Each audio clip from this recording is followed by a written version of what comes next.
One, two, three, four. 전국구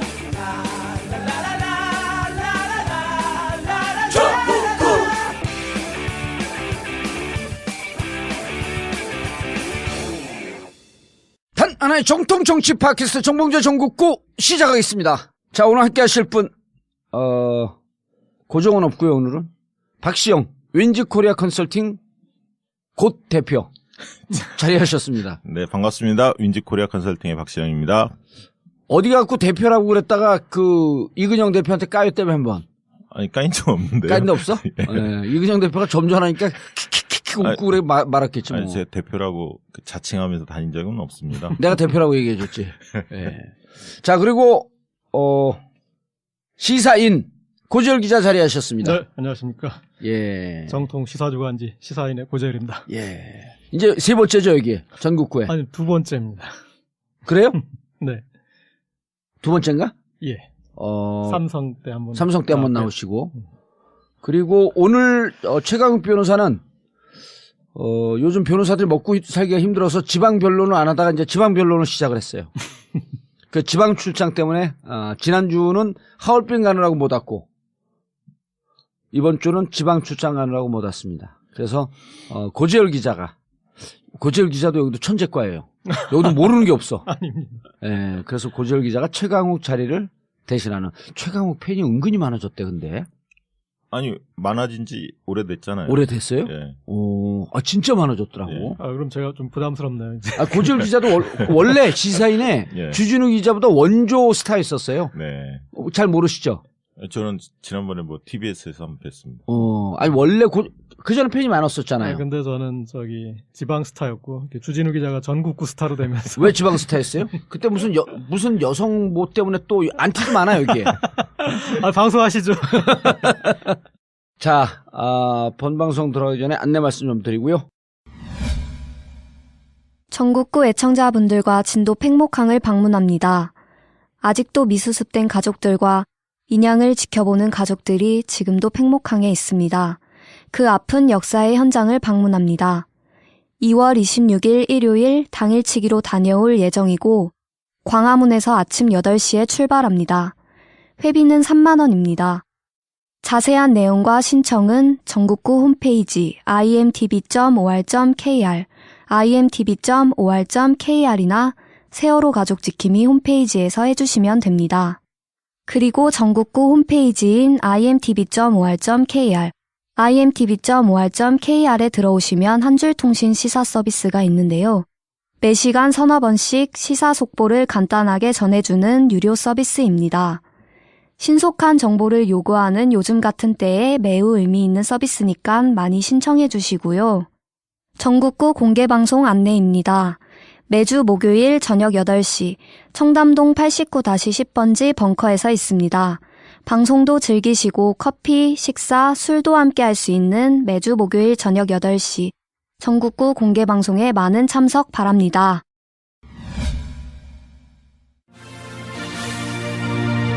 성남 신흥역에 건설 중인 롯데시네마타워를 분양합니다. 포스코 ICT가 책임 준공합니다.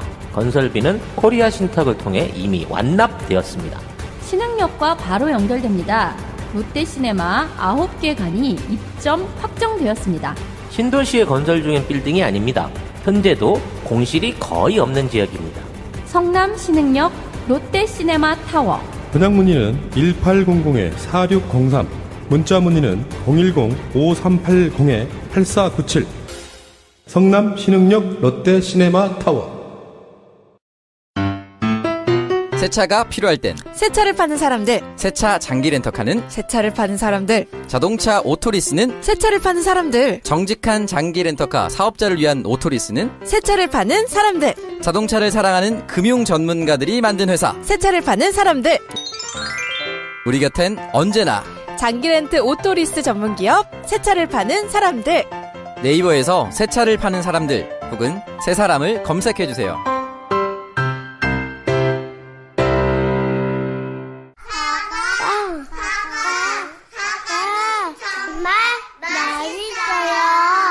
껍질째 먹을 수 있는 건강한 우리 농장 사과입니다.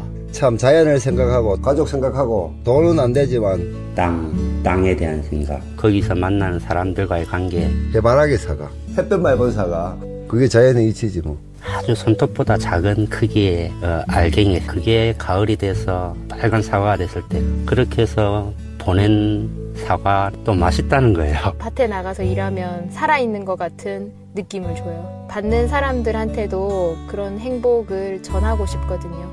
사과 좋아요. 사과? 농사 지러 오는 것이 고향으로 돌아오는 것이지 뭐 별거 있나? 검색창에 새콤달콤 우리 농장을 검색하세요.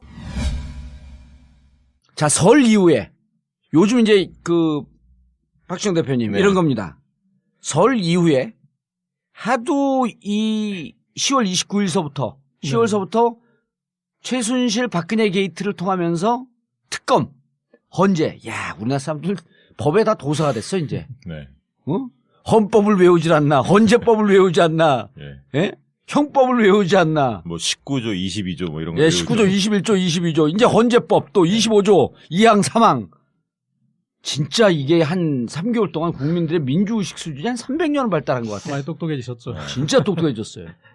그런데 너무나 이제 이 특검과 헌재 얘기를 하다 보니까 정치를 오롯하게 좀 진지하게 들여다볼 수 있는 판단력이 좀 떨어졌어요. 네, 지금 정치 어떤 밥상에는 음식들이 아주 현란하게 올라와 있는데 지금 우리가 특검도 챙겨야 되고 헌재도 챙겨야 되고 그러다 보니까 못 챙겼는데 지금부터 좀 이렇게 맛을 좀 볼 필요가 있을 것 같습니다. 그렇죠. 근데 이제 재밌는 게 반기문 지고 황교안 뜬다라고 하는 것을 제가 3주 전에 처음 예언을 했거든.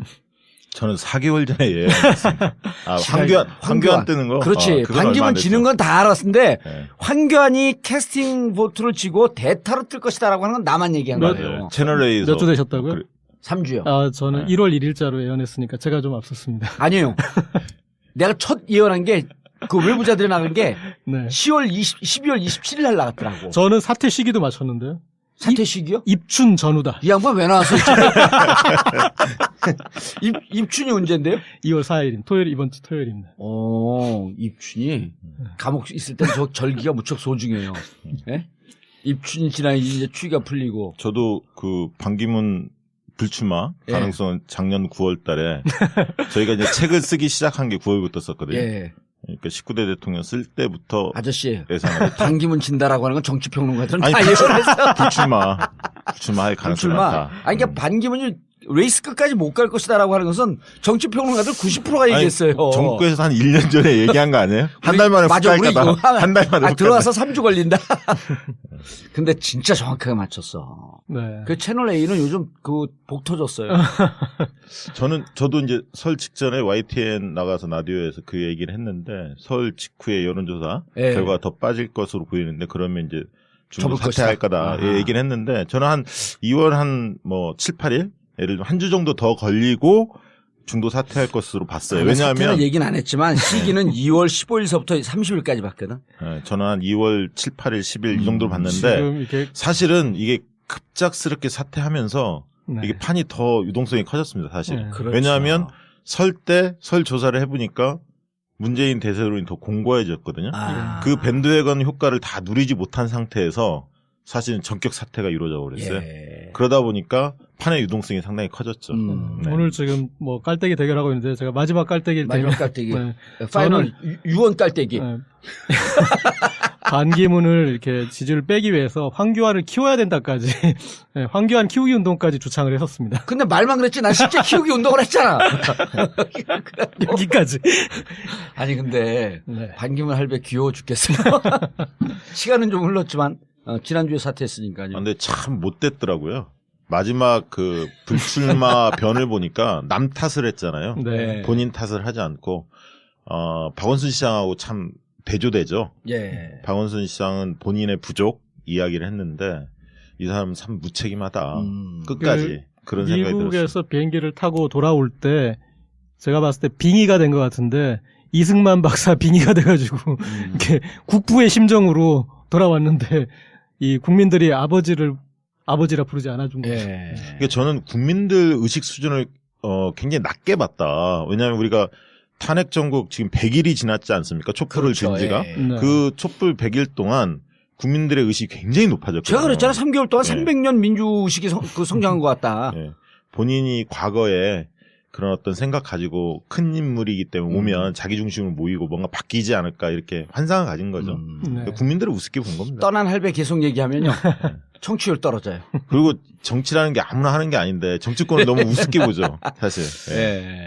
뭐 마지막 얘기로 저는 이렇게 정말 국민을 우습게 봤다라고 엮인 건 사태 하루 전에 촛불을 적으로 돌렸잖아요. 촛불이 초심을 잃고 그러니까 변질됐다. 뭔 근거야 그건 또. 뭐 와보지도 않은 분이. 가보진 않았지만 이래요?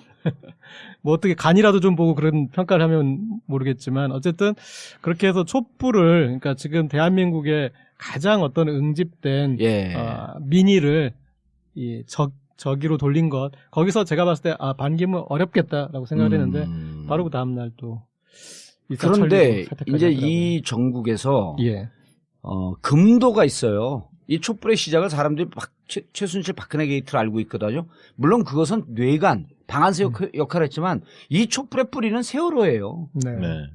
그럼 촛불의 초심을 폄하하고 촛불이 흔들렸다라고 이렇게 부정하는 것은 세월호 이 참사를 부정하는 거예요. 그러니까 세월호 문제뿐만 아니라 저는 하나 더 있다면 보수 정권 10년 동안 이 적폐, 이 실정에 대한 염증이 바닥에서 쭉 쌓여 있던 거죠, 사실. 그게 이제 최순실 박근혜 게이트로 폭발한 거거든요. 그렇죠. 이제 그것에 정말 극적인 사건이 참사가 세월호였고. 그렇죠.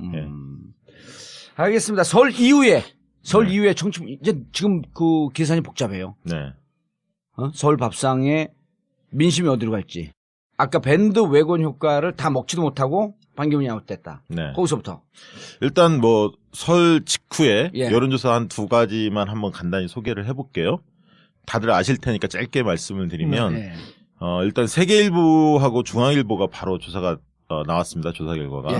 세계일보 같은 경우는 유선 47%, 무선 53%로 조사를 했고. 그런 거 안 하면 안 돼? 아니, 이게 중요해서 한번 말씀을 드리면. 아니, 그거는 여론조사 발표할 때 중요한 거지. 아니, 왜 그러냐면 조사 방식에 대해서 수많은 여론조사가 쏟아지니까 어떤 게 맞지? 사람들이 궁금해 하거든요. 근데 유선과 무선의 반반. 예를 들면 비율을 어느 정도 안배했느냐. 이게 굉장히 좀 중요합니다, 사실. 그렇죠. 그 두 번째는 전화 면접 조사로 했느냐, ARS 조사를 했느냐, 이것도 굉장히 중요합니다. 왜냐하면 대선은 투표율이 굉장히 높고 그렇기 때문에 실질적으로 전화 면접 조사 방식으로 하는 게 더 적중률이 높거든요. 그리고 실질적으로 조사의 방법론에도 부합하고요. 그리고 유무선의 배합 비중은 학계에서 뭐 입증된 바는 없지만 경험칙상 보면 뭐 7대3, 6대4 정도로 무선이 높게 나와야 상대적으로 좀 정확합니다. 그리고 낮 시간대 조사보다는 밤 시간대 조사를 주로 해야 정확한데 특히 이제 최근에 JTBC하고 그다음에 MBN이 반기문 사퇴한 날 당일날 ARS와 스마트폰 앱 그 리얼미터에서 조사를 했는데 그 조사를 하다 보니까 문재인이 20% 중반대 나오고 굉장히 전화 면접 조사로 조사한 결과하고는 굉장히 큰 차이로 보였죠. 왜냐하면 YTN 조사가 나왔지 않습니까? 굉장히 큰 차이로 보였는데 그렇기 때문에 조사 방식에 대해서 유념해서 볼 필요가 있다. 이 말씀 먼저 드리고요. 세계일보와 중앙일보는 거의 대동소이했습니다. 사실 문재인이 거의 20%포인트 앞서는 것으로 반기문을 넣었을 때 그렇게 조사가 됐고요. 그다음 민주당 지지층에서는 거의 한 60%를 점유하고 있는 것으로 그리고 설 민심 효과를 MBC하고 세계일보가 시차를 두고 4일 동안 시차를 두고 RNR이라고 하는 리서치 앤 리서치 조사에 똑같이 조사를 했는데 동일 기관입니다. 조사 기관은 4일 간격으로 조사를 했는데 격차가 10.7%가 더 벌어졌어요. 문재인과 반기문의 격차. 그러니까 결국 설 밥상에서 한 11%포인트가 더 벌어진 거예요. 설 연휴 그러니까 동안. 몇 대 몇으로 나온 거예요, 그러면은? 거의 그러니까 뭐 예를 들면 33대 13 이 정도로 나온 거죠. 문재인과 반기문이 20포인트 차이를 벌렸네. 네, 그렇습니다. 그러니까 서울 들어갈 때보다 서울 나오면서 더 벌어졌다는 거죠. 그게 한 10% 벌어졌는데 원래 잘 기억하실지 모르겠지만 우리가 연말 연초에 신년 여론조사가 12개 언론사가 동시에 발표를 했는데 평균치를 내보면 그 당시에 다자구도 대선 후보 지지도에서 한 5%포인트 차이 났습니다. 문재인과 반기문이. 근데 반기문이 12일 날 귀국한 이후에 한 4, 5일 지난다면은 그 행보에 문제가 많았잖아요. 구설수에 많이 오르다 보니까 한 20일쯤 조사해보면 10%포인트까지 벌어집니다. 예. 5에서 10%로. 네. 그 다음에 설 직전에는 또 5%포인트 더 벌어지는 조사도 나왔습니다. 그래서 설 직전만 해도 한 10에서 15%포인트가 벌어졌는데 설을 지나고 나니까 20%포인트가 나온 거죠. 그래서 반기문이 사퇴하는 시점에 세계일보 조사는 발표가 됐었고 네. 그날 이미 그 다음날 발표될 중앙일보 조사 결과가 엠박으로 다 돌았어요. 반기문도 다 알고 있었습니다. 그래서 거기에서도 20%포인트가 차이가 났기 때문에 그 반기문의 사태가 거의 대세가 굳어졌기 때문에 저는 가장 큰 이유는 지지율입니다. 뭐니 해도 지지율입니다. 반기문이 뭐가 있습니까? 돈이 있습니까? 뭐가 있습니까? 결국 지지율이죠. 예. 일단 이제 내용적인 얘기로 들어서서 이렇게 좀 강소매체 애환을 좀 말씀드려야 될 것 같은데 강소매체가 어디예요? 시사인? 그 당일 JTBC에서 아니 위클리로는 1등 아니에요? 그런데 이제 뭐가 부럽냐면 JTBC에서 바로 조사를 하잖아요. 그날 그래가지고 와 정말 돈 많구나. 그리고 나한테부터 하면 바로 조사해 나도. 그 다음에 이제 또 여기서 TBS는 안 해요 그런 거? TBS요? 그런 거 왜 안 하는 거예요 거기는? 아이 지들 돈 벌으려고 벼랑 하나 그걸 들이대. 그리고 아까 전화 면접 조사 말씀하셨잖아요. 네. 저희도 그게 좋은 게 아는데 돈이 이게 한 5배 이상 비쌉니다. 그래가지고 우리 같은 데는 1년에 한두 번 정말 찬간 기념업 때 해볼까 말까 하는데 이번에 한번 하세요. 이번에 이제 그 탄핵되는 날 정봉주의 복권을 찬성하느냐 반대하느냐 그것과 한번 하세요. 시사인에서. 그런데 이제 지금은 이 여론조사를 우리가 돈 대고 할 필요가 없겠다라고 느낄 정도로 이 중앙선거 여론조사 공정심의위원회 홈페이지 들어가 보면 하루에 N7개가 돼 있어요. 네, 맞습니다. 네. 그리고 24시간이 지나면 그리고 또 이제 잡지 같은 매체는 48시간 지나면 로 데이터를 볼 수 있습니다. 그렇죠. 풀 데이터를. 예, 통계표라고 그럼 얘기하는데. 할 필요가 없네 진짜. 아니 그래도 TBS도 저거 보라 그래야겠는데 할 필요 없이. 근데 이번에 그 중앙일보 조사가 상당히 의미 있습니다. 좀 자세히 들여다볼 필요가 있어요. 우리 청취자분들도. 반기문 사퇴하고 난 다음에 조사. 아니요. 그 직전 조사인데요. 조사는 사퇴되기 전에 했는데 그러니까 1월 31일, 2월 1일 양일간 조사를 했는데 무슨 조사 내용이 있었냐면 호감도 조사를 했어요. 근데 지지도가 아닌 호감도. 그러니까 호감이 있냐 없냐. 그건 이제 선행지수라고 그렇죠. 보죠. 주로. 이제 뭐 박씨가 해주셨네. 그럼요. 그러니까 지지도의 선행지표고 확장력의 바로미터입니다. 근데 이제 이게 재밌는 게 중앙일보가 작년 9월, 12월 그리고 이번에 2월 이렇게 3번을 조사를 했어요. 이 시차를 두고 똑같은 호감도 조사를.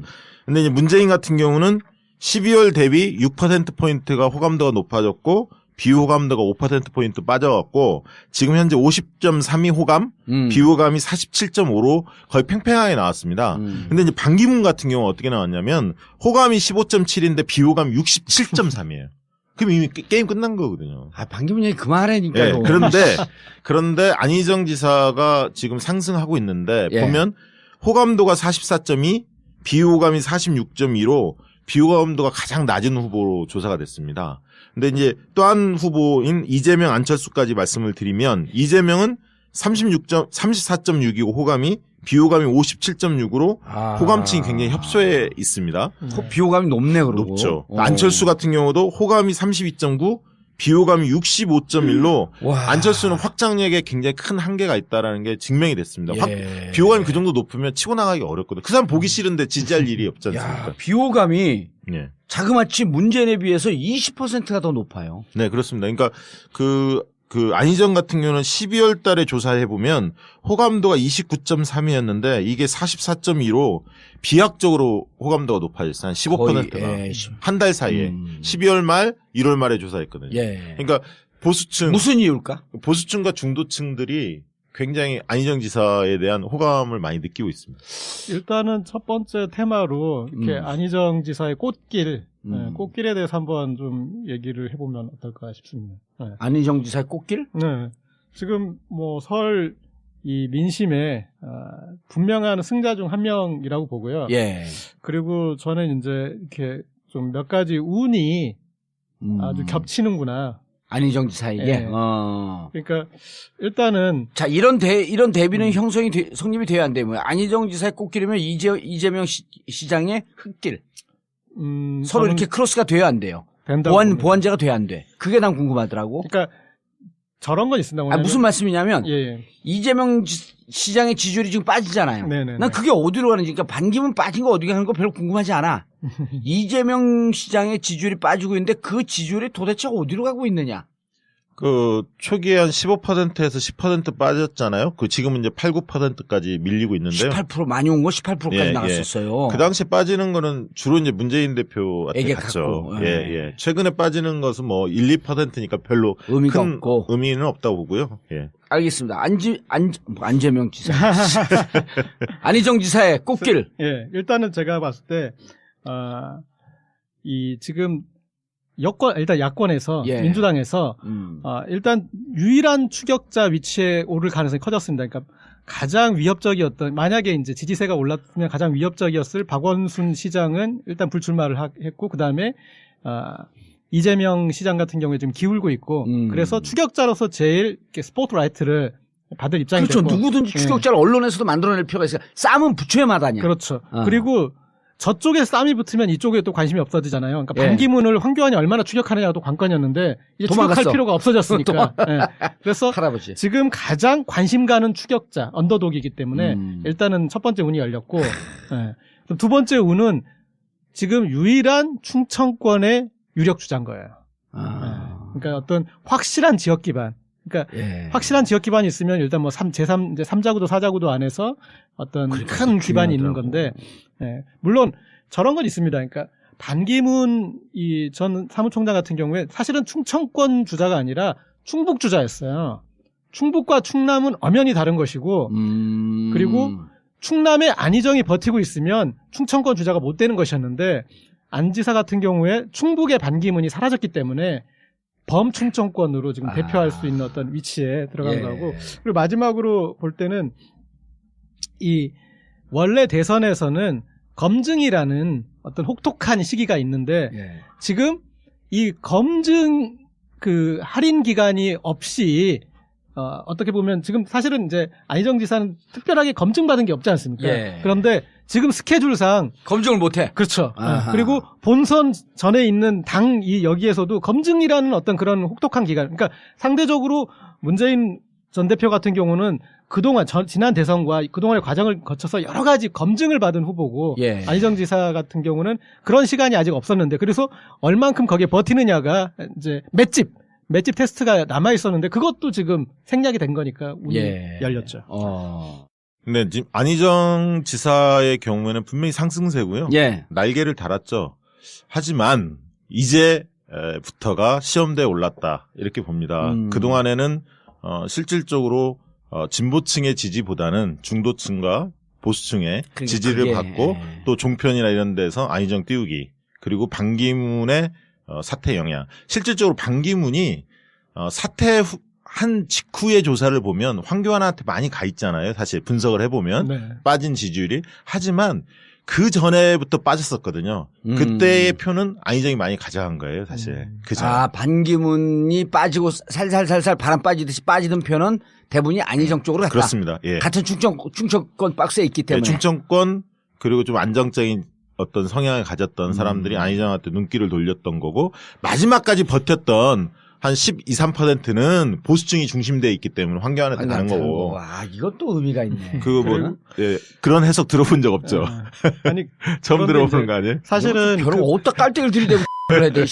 느닷없이. 그 표를 유승민 의원이 가져가야 맞는 표인데 못 가져간 거죠. 그런데 이렇게 늘 선거에 보면은 발동이 나중에 걸리는 분이 있어요. 그런 게 유리해요. 아니, 그거는. 그런데 지금은 선거가 땡겨져 있지 않습니까? 이를테면 제가 봤을 때 유승민 후보는 한 20%, 30% 나오실 수 있는 분인데 12월쯤 가면 나올 것 같아. 그게. 아니, 그거는 유승민 개인의 캐릭터도 문제지만 제가 볼 땐 바른정당이 완전히 운영을 완전히 잘못한 거예요. 그렇죠. 반기문 하나만 매달린 거 아닙니까? 반기문 데려오면 뭔가 경선 흥행 지피고 새누리당이 대거 탈당할 거고 집권 가능성도 있다. 이렇게 본 거거든요. 그러니까 신보수의 가치를 세우고 뭔가 이전 보수와 좀 다르다. 이런 걸 보여주려는 캠페인 전혀 하지 않았거든요. 김무성도 마찬가지고 전부 다 반기문 데리고 오세훈도 마찬가지고. 그러다 보니까 지금 가장 큰 타격을 입는 데가 바른정당이고 유승민도 마찬가지인 거죠. 그러니까 같은 맥락으로 제가 봤을 때는 이제 계속 이 지금 여의도 정치권에 환상이 있었던 것 같아요. 그 환상의 어떤 흐름도를 보면은 개헌이라는 환상이 있었고, 환상도 흐름이 있어요? 네, 그러니까 어떻게 보면 이제 결국은 제3지대라는 환상이죠. 그러니까 제3지대에 제3지대. 친박도 아닌 친문도 아닌 제3지대가 만들어질 수밖에 없고 그 제3지대에 캐파가 있고 대표 선수가 서면은 집중이 돼서 여기서 뭔가가 창출될 수 있다. 그리고 그 제3지대의 어떤 그 그림을 완성하는 게 반기문이라는 강력한 후보였고, 그러니까 그 제3지대에 대해서 다들 껄떡거렸죠. 제가 봤을 땐. 근데 네. 일반 국민들 수준만도 못한 게 여론조사 해보면요. 네. 제3지대에 대한 신뢰하지 않는다. 이게 60%가 넘거든요. 그렇죠. 왜 정치권에서만 그걸 제3지대를 믿고 있냐고. 네. 여론조사 한 번도 해보지도 않은 거죠. 내가 정치권 지금 현역 의원들 만나 그럴 때 제압시키는 가장 큰 무기가 여론조사를 또 보면 표피적으로 나온 통계 중요하잖아요. 어느 지지자가 어디로 흘러가고. 그렇죠. 그 다음에 그 선행 지수를 어떻게 읽어야 되고. 이거 정치인들이 모르더라니까. 그러니까 근데 그 제3지대 때문에 허물어진 게 국민의당이고 제가 봤을 때. 왜냐하면 더불어민주당과 같이 할 수도 없고 더불어민주당이 집권하는 것도 못 볼 테니까 우리가 힘을 합쳐서 제3지대를 하나를 형성하자 어떤 그 기조로 가다가 이 정권 교체를 바라는 촛불 여망에 맞지 않아가지고 12월 때부터 꺾이지 않았습니까? 그래서 국민의당이 이제 어떤 그 한계를 달했고 그 똑같은 전철을 제가 봤을 때는 바른정당도 바른정당이 자강론, 그러니까 유승민이든 남경필이든 자강론 하지 않고 어떻게든 이제 결국은 어차피 대선 후보는 반기문 어대 반으로 가다가 그러다가 지금 이제 미아가 돼버린 거죠. 지금 보면은 당 지지율도 새누리당에 뒤처지고 이제는 후보마저도 황교안한테 이 대행한테 지는 상황이 된 거죠. 그렇죠. 안철수 전 대표가 반기문이 이제 없어지면 본인과 문재인의 대결이다. 이런 얘기를 많이 줄곧 하지 않았습니까? 사실. 정권 교체를 둘러싸고 둘이 싸울 거다. 이런 얘기를 하고 일각의 평론가들이 결국 안철수가 부각되지 않을까. 이렇게 예측들을 많이 하는데 저는 꼭 그렇지 않을 수 있다라고 봅니다. 그러니까 장기적으로 보면 그럴 수도 있겠지만 안철수는 확장력에 굉장히 한계가 있다. 그리고 후보만을 보는 게 아니라 세력을 따져보거든요. 유권자들은 과연 준비된 후보, 준비된 세력이 누구인지 이걸 따져본단 말이에요. 그래서 당 지지세를 올리지 못하는 한 쉽지 않다. 그렇게 봅니다. 그런데 안철수는 아까 얘기하다가 약간 샜는데 비호감도가 65% 아니에요? 네. 왜 이렇게 높지? 아까 얘기했던 제3지대에 대한 불신 이런 것 때문에 그런가? 그러니까 안철수 비호감도가 작년 9월 달에는 52%였고요. 그다음에 12월 달에 67%, 그리고 1월 달에도 65% 변하지 않고 그렇기 때문에 지지율이 오르지 않는 거죠. 어떻게 보면 정권 교체를 열망하는 국민들 입장에서 봤을 때는 안철수를 통한 정권 교체는 힘든데 반드시 이번 대선에 완주할 것 같으니 걸림돌이 될 것 같다라는 이제 그런 인식인 거죠. 그러니까 정치공학적으로 보면 그런 면도 있지만 때가 좀 많이 묻었고요. 자기만 옳다라는 아집이 너무 강해진 거죠. 사실 외골수 이미지가 강해진 겁니다. 저런 측면이 있는 것 같아요. 그러니까 안철수 의원의 지지세 중에 많은 어떤 그 세가 반기문 전 총장으로 빠졌거든요. 그런데 반기문 전 총장이 그러니까 빠질 국면에서 그 표를 받아가지는 못하는 것 같더라고요. 제가 보니까. 그러니까 그 표들은 오히려 안철수 지지는 반기문한테 갔는데 갔던 게 안철수가 반기문이 죽음으로 인해 갖고 와야 되는데 오지도 않는다. 그 표들은 아까 황교안이든 유승민이든 심지어 안희정이든 이렇게 분산돼요. 그러니까 과거에 안철수의 지지도나 호감도가 받쳐졌던 핵심은 시대정신에 대한 부합도였어요. 사실은. 그러면 그 당시에 시대정신이 뭐였냐면 공정과 성장이었거든요. 그런 부분들을 안철수 후보가 상대적으로 많이 장점을 가지고 있었죠. 그러나 탄핵 정국이 이어지면서 실질적으로 이제 적폐청사 좀 더 공정에 더 나아가서 우리 사회 근본적으로 좀 바꾸자 이런 어떤 흐름들이 형성이 됐고 거기에 문재인과 이재명 이런 분들이 더 적임자다. 그리고 당이 정권교체 현실적으로 해야 하는데 그렇다면 민주당밖에 없는 거 아니냐. 그리고 민주당은 전국정당의 모양새를 띄었고 총선 때부터.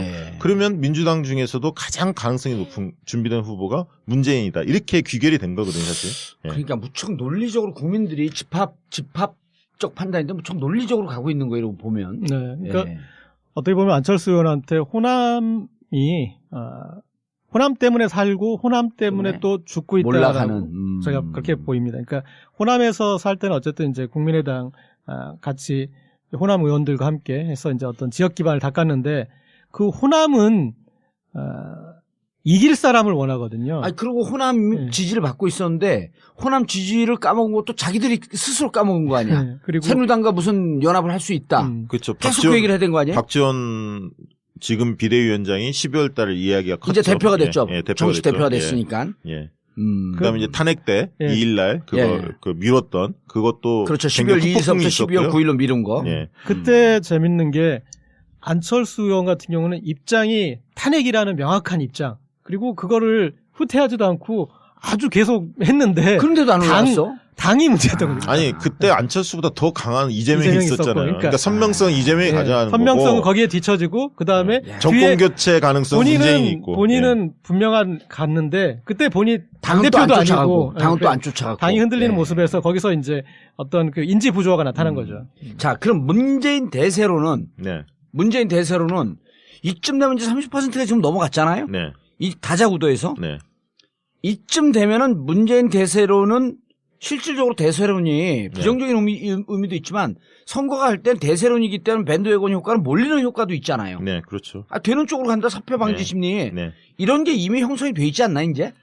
대세론의 실체는 있다고 분명히 보여집니다. 다만 그 강도가 지금 이제 다자구도 하면 35% 정도를 내외를 오가거든요. 전화 면접 조사를 해보면. 다자구도. 예. 그러면 과거에 사실은 2007년에 MB가 3개월 전, 대선 3개월 전에는 거의 50%를 육박했습니다. 그지만 그때는 박근혜하고 이미 경선을 치른 다음이었습니다. 9월달 조사였고요.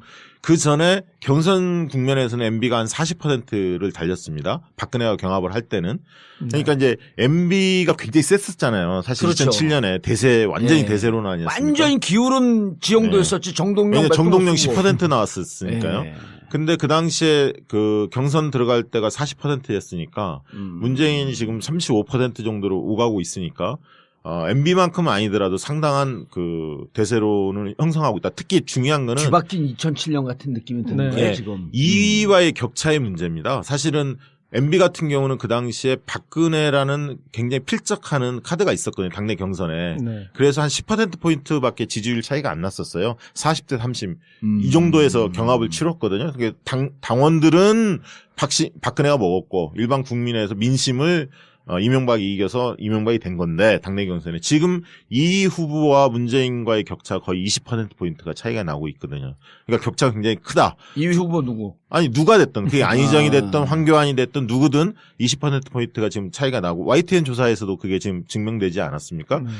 그리고 전국적으로 고른 지지를 받고 있다. 영호남. 그리고 이제 호남이 과연 그러면 바뀔 거냐. 이게 이제 굉장히 있어요, 호남이 45에서 50%가 문재인 지지가 나오고 있습니다. 다자구도에서. 네, 다자구도에서. 저는 이 말씀에 이제 하나를 더 보태자면 어떤 일단 한번 까고 보태지. 좀 동의할 수 없다. 근데 우리가 선거를 또 구도라고 하니까 그 구도에서 저는 지금 상황에서는 이번 대선은 다자구도 대선으로 갈 수밖에 없다고 봅니다. 그렇죠. 3자 4자. 사자. 왜 사자냐면 반기문 만약에 이를테면 반기문이 후보가 됐다면 그러면 이를테면 새누리당에 그것도 또 마땅한 카드도 없고 그러면 슬며시 새누리당이 단일화를 해줄 그런 어떤 그림이 나옵니다. 그렇지만 지금 황교안이 그리고 어떤 박근혜 적폐 상징적인 인물이 저렇게 된 이상 뛰쳐나온 바른정당이 대통령 당선 여부와 상관없이 나오지 않을 수가 없어요. 후보를. 그렇게 후보를 내지 않는다는 거는 도로 새누리당이 되는 것이고 그들은 정치적 미래가 완전 닫히는 거죠. 그러니까 나와서 황교안은 이겨야 되는. 네, 그것도 있고 유승민도 그런 얘기 하잖아요. 안철수하고 오히려 협력과 연대를 이야기하고 있고 황교안 쪽보다는 처음에는 이제 보수 단일 후보를 이야기할 때는 반기문을 상정해 두고 이야기한 거지 황교안을 상정해 두고. 그래서 그런 점에서 저는 나는 끝까지 황교안을 밀어. 밀어주는 게 좋죠. 그럼요. 그거 밀어주는 우리의 전략이 성공했잖아. 아니 근데 황교안이 나올 가능성이 훨씬 높고요. 사실 황교안 유승민보다 지지율이 높을 가능성이 더 많습니다. 그래서 대선 이후에 어차피 대선은 패배할 거라고 생각하고 있기 때문에 대선 이후에 보수의 주도권을 누가 잡을 거냐로 보고 있는 거죠. 그리고 둘이 그러니까 새누리당이나 바른정당에서는 네. 지들이 무슨 바른정당이야, 근데. 지들도 부역자였으면서. 아니, 뭐, 이름이야, 뭐. 예. 앞으로 좀 바르게 살겠다는 거잖아요. 근데 어쨌든 반기문이. 착한 정당이라 착하게 살자. 반기문 불출마하면서 진짜 좋아진 건 뭐냐면 정당 정치가 제대로 복원되고 있다는 거예요. 그 어설픈 삼지대 가지고 합종연행만 목숨을 걸었잖아요. 그런데 그게 깨진 거죠. 이 대목에서 또 별 지지도 못 받았지만 이 대목에서 또 꼬랑지 감추고 지리멸렬 해줄 사람 손.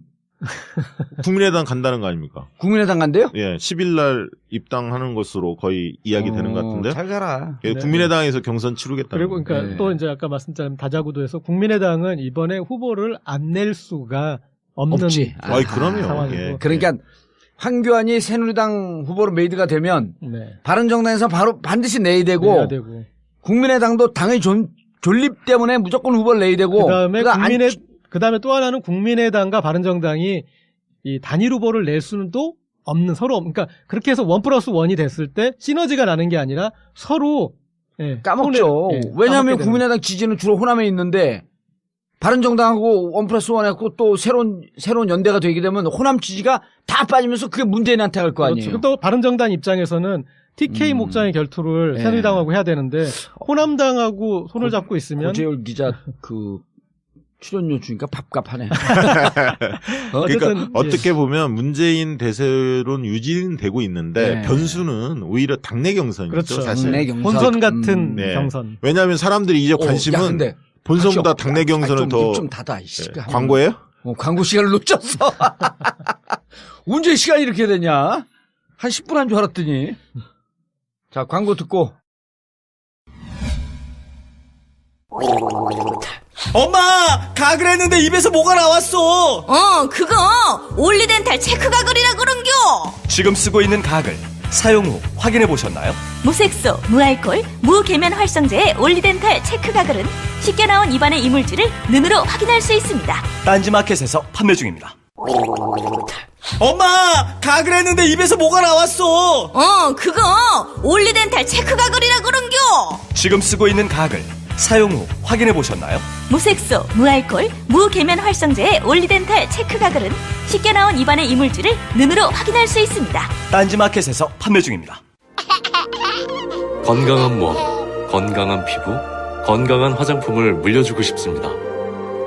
수아비스 화장품은 눈에 들어가도 상처 위에 발라도 혹은 아이들이 실수로 먹더라도 괜찮아야 한다는 목표로 95% 천연 원료 함유에 도달하기까지 달려왔습니다.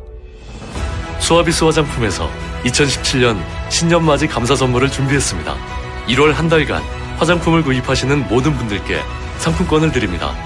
소중한 지인들에게 마음을 전할 수 있는 기회를 놓치지 마세요.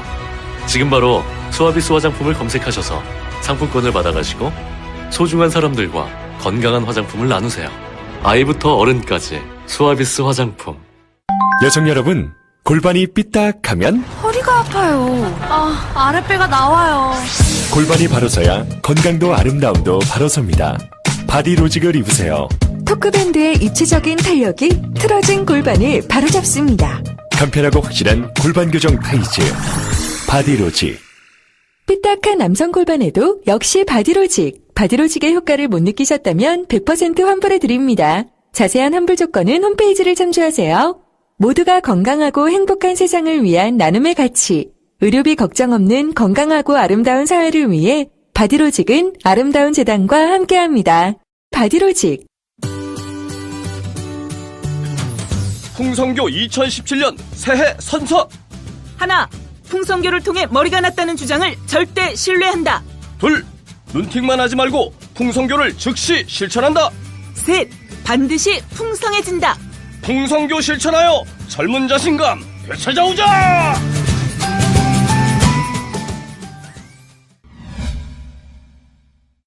본선보다는 이제 당내 경선이 더 중요하다.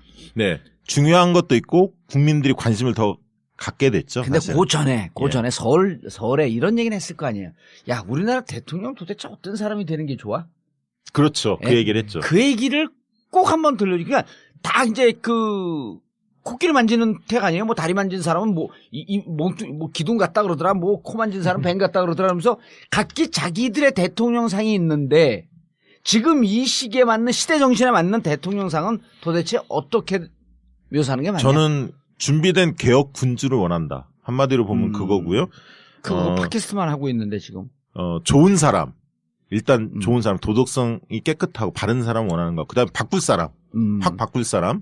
그리고 준비된 너 문재인 캠프에서 나왔냐? 아니, 바로 일할 사람. 이 세 가지 같은데 안희정 같은 경우도 좋은 사람 이미지가 있죠. 예. 그다음에 바로 일할 이 부분들에 대한 이제 검증이 올라갈 것 같고요. 바꿀 사람은 또 이재명 시장도 바꿀 이미지가 있죠. 그래서 세 가지 요소를 고려한 것 같다. 그렇게 봅니다. 그래서 대통합 이런 거보다는 개혁을 더 원하는 거 아니냐, 시대 정신이. 근데 심판이란 말은 여전히 사람들이 좀 싫어하더라고. 심판이 아니라 적폐를 그러니까 정권 교체를 통해서 적폐를 청산하라는 게 이게 시대 정신이거든요, 사실. 그렇죠. 예. 제가 느낀 설날 정치밥상 이랬습니다. 그러니까, 허기를 면하는 어떤 그런 밥상의 모습이 아니었어요. 그러니까, 이번에는 정권 교체가 되는 것 같다. 그러니까, 만약에 그 설 때까지 그게 반기문이 들어와서 팽팽하고 또 문재인을 앞서거나 그러면, 정권 교체라는 그 화두가 가장 그 키워드가 됐을 텐데 반기문이 기울면서 정권 교체는 되는 것 같다. 그러면 이제 하나를 더 생각하게 되잖아요. 근데 그 뒤에 모형에 이재명처럼 아싸라게 쓸어버릴까? 아니면 안희정 같이 저런 댄디한 댄디는 내 거야. 왜 걷다 갖다 붙여 댄디를? 안희정 지사 같은 약간 좀 생긴 게 캐나다의 트리도 총리를 닮아가지고 그런 좀 이렇게 댄디한 후보도 한번 좀 어떨까 이렇게 이제 여러 여유가 생긴 어떤 그런 느낌이었어요. 그러니까 저희 집안도 한 20-30명 모여서 얘기를 하는데 좀 설날이 여유가 좀 생긴 것 같다. 정권 교체라고 하는 팽팽하면 아둥바둥하면서 무조건 정권 교체한다라고 하면서 좀 전투적 이미지로 갔을 특히 텐데 저희 가족이 이렇게 이제 호남 출신의 수도권에서 살고 있는 어떤 이제 그 40대부터 참 민주적인 집안이야. 우리 집안은 내가 쫙 하면 입들 다 다물어요. 일단 형이고 누나들 다 다물어. 그러니까 그 동안에는 지금 저희가 후보가 갈렸던 적이 없어요. 네. 저희는 그냥 정치 얘기가 5분이면 끝나요. 왜냐면 슬쩍 이렇게 이제 형이 뭐 던지거나 떡밥을 던져가지고 혹시 이탈표 있나? 그래서 없는 게 확인되면 끝이에요. 그냥 뭐 더 얘기할 필요도 없는 거예요. 형이 있어요, 위에? 네. 나는 막내인데 형이나 누나들이 얘기하면 제가 눈을 딱 레이저 쏴요. 어디 건방지게 막내가 있는데 말들을 함부로 하냐고. 그러니까 저희도 호남 쪽인데 그 추석 때하고 설 때 확실히 다르더라고요. 추석 때는 뭐 그다음에 문재인 비토 뭐 안철수 막 백가장명이었어요. 사실은 복잡했어요. 추석 때는. 근데 이번 설 때는 거의 정리되고 문재인한테 염려되는 거 딱 한 가지 얘기하더라고요. 뭐냐면 과연 대통령이 됐을 때 확실하게 청산할 수 있을까? 이걸 딱 특히 이재명 지지자가 있거든요. 이제 그 얘기를 하고 안희정 지사도 굉장히 좋다. 이재명 지지자는 너 아니야? 아니 왜 저를 커밍아웃을 시키려고? 저는 저기 다 좋아합니다. 세 분 다. 왜 그러십니까? 여론조사에서 먹고 살아야 되니까. 이번 설날 밥상은 좀 여유로워졌다. 그리고 거의 특히 이제 그 야권 쪽에서는 문재인 대세론으로 분위기는 좀 굳어가는 분위기다. 호남 정서를 많이 이야기하시더라고요. 호남 정서가 많이 바뀌었다. 특히 이제 지난번 1월 22일 날 문재인 대표 한번 방문했었잖아요. 그런데 좀 그 본인이 좀 부족하지만 내가 부족한 사람이다. 근데 좀 호남 홀대 관련해서 진솔한 얘기 좀 했지 않습니까? 근데 이제 홀대한 적 없다. 홀대한 적은 없지만 호남에 대한 소외감, 홀대 이런 것들을 참여정부가 제대로 풀지는 못했다. 그 점에 대해서 사과한다. 그런 뜻이었구나. 잘 이해가 안 됐다. 그 얘기를 좀 했죠. 그 얘기를 좀 하고 김정숙 여사가 9월 달부터 1박 2일로 매주 내려간다고 하거든요. 주말에. 그런 것들도 조금 소문이 나고 그래서 공을 들여야 돼요. 그러면 진정성 있게 공을 들이면 안 막힐 수가 없는 거야. 그래서 호남에서 지금 거의 45에서 50% 나오니까 상당히 어쨌든 안정적인 지지세를 유지하고 있다고 그렇게 보여지죠. 되면 이제 호남이 그렇게 되면 지금 3명으로 나뉘어져 있는데 민주당 후보가 된다고 한다면 호남도 역시 7-80% 정도 지지가 올라갈 가능성이 있는. 호남 무시하는데 90% 나올 것 같은데. 그래요? 아니, 저기 안철수하고 다자구도 하면 제가 볼 때는 그렇게까지는 안 갈 겁니다. 아마 제가 볼 때는 왜냐하면 정권 교체 가능성이 아까 얘기했던 새누리당과의 접점을 벌이면 되는 집안은 확실히 다 쏠림 현상이 있을 텐데 만약에 새누리당 보수 쪽에서 힘을 잃기 때문에 만약에 다자구도 현상이 된다면 안철수 후보한테도 일부 그렇죠. 표가 갈 거라고. 그런데 이제 그 실제 이제 여론조사보다는 안철수 의원 표는 좀 덜 나올 것이고 그거보다는 이제 더 집중될 것 같긴 합니다. 자, 그러면 중요한 건 이제 이 난국에 빠져 있는 보수 진영에 정말 대선을 포기할까요? 우리가 2007년 한번 복귀해 보시죠. 2007년에 어땠나요? 그때 이긴다고 생각은 나밖에 없었어. 그러니까 싸웠지. 그 당시부터 왕따했잖아요. 2007년에 거의 자포자기하지 않았나요? 그리고 2007년과 2017년 대선의 가장 큰 차이는 뭐냐면 국회의원들의 자세가 다릅니다. 그러니까 2007년에는 2008년 총선이 바로 있거든요. 4월 달에. 그러니까 대선이 12월인데 그다음 4개월 뒤에 총선이 치러져요. 그렇기 때문에 대선에 지면은 무조건 총선에 안 된다고 생각했기 때문에 막 당을 탈당하고 막 당을 여러 번 바꿨잖아요. 그렇죠. 대통합신당 뭐 열린우리당 깨지고 막 1년에 한 서너 번 바꾼 것 같아 나도. 맞습니다. 그 당시에 그렇게 했죠. 그 이유가 그겁니다. 그러니까 대선도 중요하지만 대선을 지더라도 최대한 격차를 줄여야 총선에 해볼 만한데 견제 심리를 작동해서 그렇기 때문에 사활적으로 했는데 지금은 총선이 2020년이거든요. 그러니까 결사적으로 의원들이 뛰질 않아요. 여유 있다. 여유가 대선 있습니다. 설사 진다고 한들 내 정치 생명 앞으로 3년 남아 있으니. 그렇습니다. 그러니까 보수 진영이 반기문이 설령 후보로 된다 하더라도 일각에서는 쉽지 않다라고 생각을 했는데 반기문까지 빠졌으니까 지금은 길게 볼 가능성도 있습니다. 그래서 노력은 하겠지만 오히려 진영을 제대로 구축하면서 장기적으로 바라볼 수 있는 장기 레이스로 돌입할 가능성도 있습니다. 오히려 이 대선에서 후보를 내고 지금 어쨌든 바른정당과 새누리당이 나눠져 있기 때문에 여기서 우리 당이 지리멸렬하지 않을 정도로만 후보가 좀 버텨주고 그리고 다 유지하면서 2020년 내가 사는 길 쪽으로 무게중심이 조금씩 옮겨가고 있다. 네, 그렇게도 하면서 또 하나는 근데 참 나쁜 사람들이 아니에요. 대선은 늘 희망 고문이 있는 것 같아요. 그러니까 2007년에도 우리가 기억을 더듬어 보면 저쪽은 그래도 또 이해창이 나와서 표가 갈리고 여기는 정동영, 문국현이 또 단일화를 하고 그러면 저쪽은 갈리고 이쪽은 합쳐지니까 그래도 어떻게 가면은 뭔가가 좀 좁혀지지 않을까 하는 뭐 이제 그런 어떤 희망 고문들은 있었지 않습니까? 문국현이 2007년도에 나왔어요. 나왔죠. 참 오래전에 나왔는데 바로 엊그제 같은데. 그 당시 유해창도 나왔습니다. 기억 안 나시죠? 그렇죠. 유해창 나왔죠. 유해창은 내가 나온다고 얘기를 했는데 딱 나왔지. 3등 했어, 3등. 여튼 그렇게 그런 어떤 희망 고문도 있고 그랬는데 지금 이제 또 다자구도가 있다라는 건 다자구도로 된다라는 건 역동성이 살아있다는 얘기잖아요.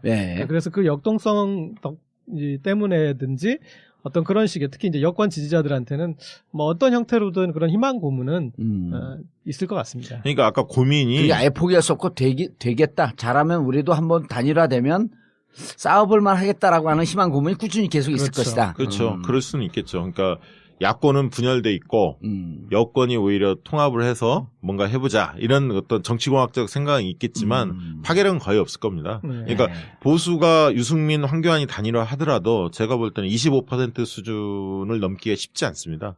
그 정도 선에서 아마 맥시멈 30%. 황교안은 꼭 나온다고 보는 거예요? 나올 가능성이 훨씬 많죠. 사실. 우리가 그 환경 캠프로 들어갈까? 우리라고 하세요. 의원님 혼자 들어가세요. 왜 제 신세까지 망쳐놓으려고. 뭐 망치는 거야. 지금 우리가 들어가고 황교안 그쪽 확실히 후보로 메이드해주면 한 방 훅 날아가는 거 아니에요. 뭐가 날아가요? 황교안. 얼마나 좋은 후보야. 난 이뻐 죽겠어요. 저 황교안 씨 보면. 이번 또 좀 재미있게 볼 측면은 이 카드를 빨리 내려놓는 좀 경향이 있는 것 같아요. 그러니까 박원순 시장도 그렇고 뭐 오세훈 전 시장이나 또 반기문까지. 난 오세훈 참 웃겨. 언제 출마했어? 1%인데 무슨 대선 무출마 선언을 해. 그러니까 항상 너무 빨리 움직이는 사람들 늘 나중에 후유증을 겪었잖아요. 이번에 김무성, 오세훈, 원희룡 다 불출마, 반기문 때문에 불출마해서 땅을 치고 후회할 거예요 아마. 그리고 손학규 대표 같은 경우도 발 빠르게 항상 움직이잖아요. 그러다 보니까 진짜 발 빨라. 한 발 빠르고 진짜 중요할 땐 늦고. 그러니까 민주당에서 그때 총선 때 지원 유수 요청할 때는 나온다고 오다가 유턴했고 다시 회군했고 이제 엇박자가 계속 나는 거죠. 당신은 그 1%밖에 안 되는 손학규 씹으면 재미있어? 좀 불쌍하지 않아? 불쌍하죠. 그러니까 좀 이제 선거 이렇게 큰 판에선 광 파는 사람들이 많이 나오잖아요. 예. 광 파는 사람. 근데 지금 광을 못 팔아요. 그러니까 지금 다시 뭐 손전지사 같은 경우는 만덕산 다시 가야 될 것 같은 그런 상황이 됐고, 이번엔 어디로 가 이제? 반기문 옆에서 광을 팔려고 하던 나경원 의원이나 또 보니까 오세훈 전 시장은 쓸데없는 얘기를 했더라고요. 자기도 이렇게 이제부터 가서 내일부터 출근하려고 그랬는데 바로 그 전날 사퇴하더라 뭐 그런 얘기까지 했는데. 그러니까 뭐 하려고 해. 걔도 참 감 없어. 감 없어요. 네, 이렇게 지금 옆에서 지금 광 팔려고 하는 사람들까지 다 좀 무너지는 그런 국면도 재밌는 것 같습니다. 일단 이제 민주당 얘기를 조금 더 들어가 보면 문재인 전 대표는 사실 반기문 전 총장이 사퇴한 게 도움이 되지는 않습니다, 사실. 그러니까 대세론을 굳힐 수 있는 더 좋은 기회일 수도 있지만 대선판이 많이 흔들리고 경선 늘 있어야 돼요. 경선 전망이 오히려 싸움이 과거보다 더 안희정 지사가 치고 올라오기 때문에 더 힘들어질 수도 있거든요. 그러니까 위기일 수도 있는 겁니다. 그래서 판이 이렇게 흔들리는 건 좋지 않다라고 보고 있고 또 충청권 말하는 대로 이반 현상이 나올 수도 있고요. 문화일보 지난번에 1월 달에 조사를 했는데 1월 25일인가요? 문화일보가 조사했는데 문재인 대 반기문, 그다음에 안희정 대 반기문, 이재명 대 반기문 했을 때 안희정, 이재명 다 압도적으로 이겼습니다. 그러니까 문재인만 이긴 게 아니라 그만큼 그것은 또 잠룡들한테 그런 어떤 희망을 준 거죠. 내가 나가도 정권 교체할 수 있다. 이런 기대감을 준 거거든요. 그러나 그 속에서 또 놓쳐서는 안 되는 부분이 반기문이 그만큼 형편없는 사람으로 전락한 거였거든요. 그러니까 정권 교체 열망이 그만큼 크기 때문에 민주당 후보에 대한 기대감이 있고 어느 누가 나가든 지지할 의향은 갖고 있지만 한편으로 또 반기문이기 때문에 지지가 많이 빠졌고 호감도가 떨어졌기 때문에 그런 현상이 있는 거거든요. 그러나 어쨌든 그런 어떤 조사 결과 때문에 굉장히 고무됐었죠. 사실 이재명, 안희정. 이제 누가 나가도 이긴다. 그러면 꼭 문재인이어야 하느냐라는 부분이 제기될 수 있는 거죠. 그래서 이제 정권 교체 적임자 이 얘기 가지고 광을 굉장히 많이 팔았지 않습니까? 문재인 전 대표가. 그러나 이제 그 프레임이 약간 약화될 가능성이 있는 거예요, 사실. 반기문이 사라지면서. 그럴 수 있습니다. 그러면 그걸 계속 고집할 거냐? 아니면 좀 뭔가 다른 걸 구도로 만들 거냐? 저는 다른 구도를 병행해서 가야 한다. 그게 뭐냐? 적폐청산의 적임자가 누구냐? 이 프레임을 같이 가져가야 한다는 그러니까 생각이 문재인 전 대표한테 가장 안정적인 구도는 사실은 이제 당에서는 이재명 시장이 2위를 계속 지켜주는 게 가장 안정적이고, 그 다음에 이 전체적으로는 반기문 전 총장이 2위를 해주는 이 구도가 사실은 이제 가장 안정적이었는데 그게 이제 이렇게 뭐 깨진 거지 않습니까? 근데 제가 봤을 때 이 안희정 지사의 포텐, 잠재력에서 제가 주목하는 이제 몇 가지 코드들이 있는데 그 중에 하나가 뭐냐면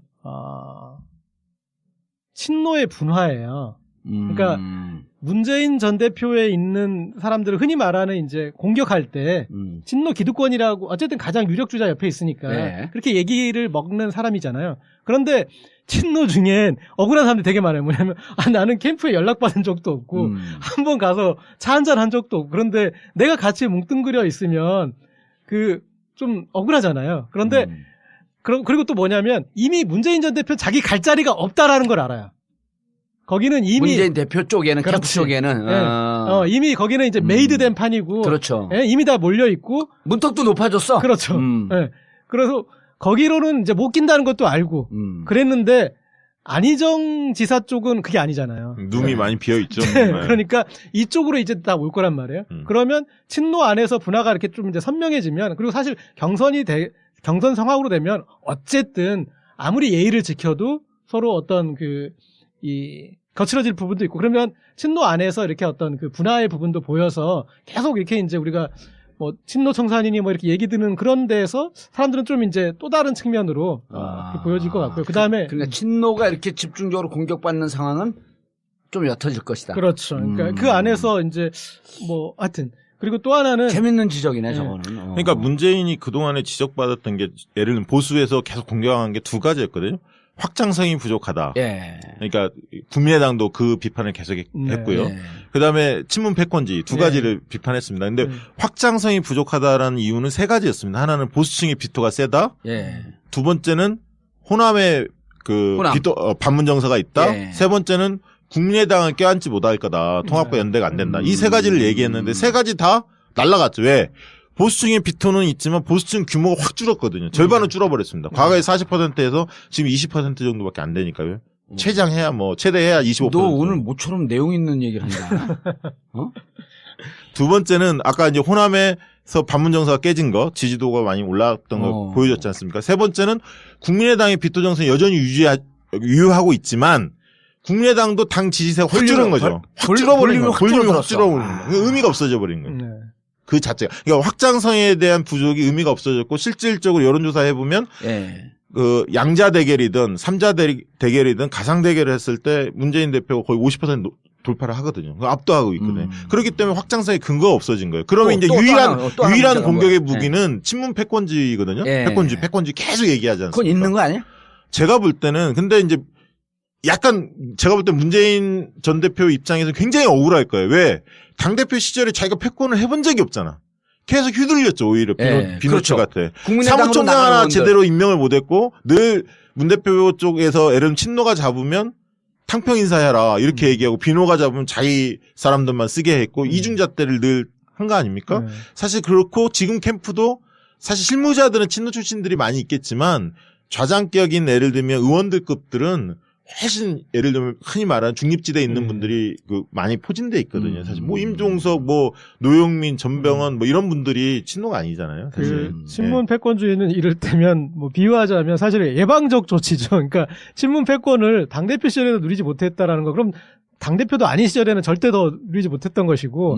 그러니까 그런데 이제 대통령이 되면 누릴 텐데 그러면 사실은 누린 다음에 책임지는 거잖아요. 네, 어떤 행위에 대해서 누리기 전에 책임을 지라는 거예요. 그리고 사실은 지난 2012년 대선 때도 캠프에서 이 선거를 앞두고 친노 청산이라고 어떤 가장 중요한 사람들을 뺐잖아요. 근데 저는 그런 의미가 없다고 봐요. 왜냐하면 선거는 치르고 그 사람들이 선거는 이기고 그러니까 선거 뒤에 우리가 뭐 청와대 들어가지 않겠다. 혹은 이렇게 국회의원 뭐 그걸 받지 않겠다. 그런 선언을 하는 게 맞지. 근데 양정철에 안 들어갈까? 아니 그렇게 해서 그 당시에 2012년 패착 중에 그게 굉장히 중요한 거예요. 그러니까 팔다리 다 잘라놓고 신도를 뺀 거. 링 위에 올라가서 싸우라고 한 거예요. 사실은 이해찬 다 달렸고. 박시영 부대표님. 내가 질문이 있어.